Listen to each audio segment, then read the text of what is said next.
গরিব ঘরের রাজপুত ধারাবাহিকে চলছে টান টান উত্তেজনা, একের পর এক ধামাকা আসছে এই গল্পে। তবে এবার মহা ধামাকা দেখতে পাবে গরিব ঘরের রাজপুত ধারাবাহিকের দর্শকরা। এর আগে কখনো এই ধরনের পর্ব দেখতে পায়নি তারা।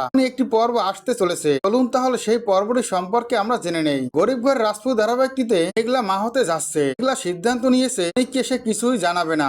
অনিক তাকে ডিভোর্স দেওয়ার কথা বলে গেছে, সে অনিককে কিছু জানাবে না। মেঘলা বলে সন্তানেরই মা বাবা থাকে না, তারাও তো মানুষ হয়, আমি তো আছি, আমার পরিচয়ও বড় হবে। এরপরই মেঘলা অফিসের জন্য বেশ কিছু জিনিস কেনার জন্য বাইরে চলে আসে। একটি দোকানে এসে বেশ কিছু জিনিস পছন্দ করে মেঘলা পছন্দ করে দোকানদারকে বলে জিনিসগুলো প্যাক করতে। আর বাহিরে বের হয়ে যায় মেঘলা। অন্যদিকে সেখানে বৃষ্টিকে নিয়ে হাজির হয় অনিক। বৃষ্টিকে বলে দেখো তোমার কি পছন্দ হয়। তখনই অনিকে মেঘলার পছন্দ করে রেখে যাওয়া ওরাটি তার পছন্দ হয়। তখনই অনিক বলে দেখো তো এটা কেমন। বৃষ্টি বলে আমার খুব পছন্দ হয়েছে।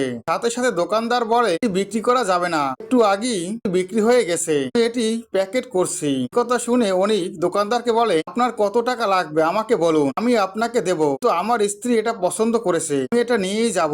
দোকানদার রিসে রাজি হয় না। যে অনিক বলে কিনেছে। উনি সেখানে মেঘলা চলে আসে। মেঘলা এসে বলে আমি কিনেছি। মেঘলাকে দেখে অবাক হয়ে যায় অনিক। অনিক বুঝতে পারে আর এটা কিনতে পারবে না, মেঘলা কিনে ফেলেছে। সে ইচ্ছে করে ভেঙে ফেলে। এটা দেখে মেঘলা বুঝে যায় যে অনিক ইচ্ছে করে এটা ভেঙে ফেলেছে। মেঘলা অনিকের কাছে যায় আর অনিককে বলে সাহেব ইচ্ছে করে এটা ভেঙে ফেলেছেন, আমি এটা বুঝতে পেরেছি, এবার এই লোকটির জরিমানা দিয়ে যান। কথা শুনে খুবই রেগে যায় অনিক। মেঘলাকে বলে জরিমানা দিব না, কি করতে পারবে। এই কথা বলে আঙ্গুল তাক করে মেঘলার দিকে। এমন একটি পর্ব দেখতে পাবে গরিব ঘর রাজপুত ধারাবাহিকের দর্শকরা। গরিব ঘর রাজপুত ধারাবাহিকের পরবর্তী আপডেট পাওয়ার জন্য আমার চ্যানেলটি সাবস্ক্রাইব করে বেল আইকন অন করে রেখো। ধন্যবাদ।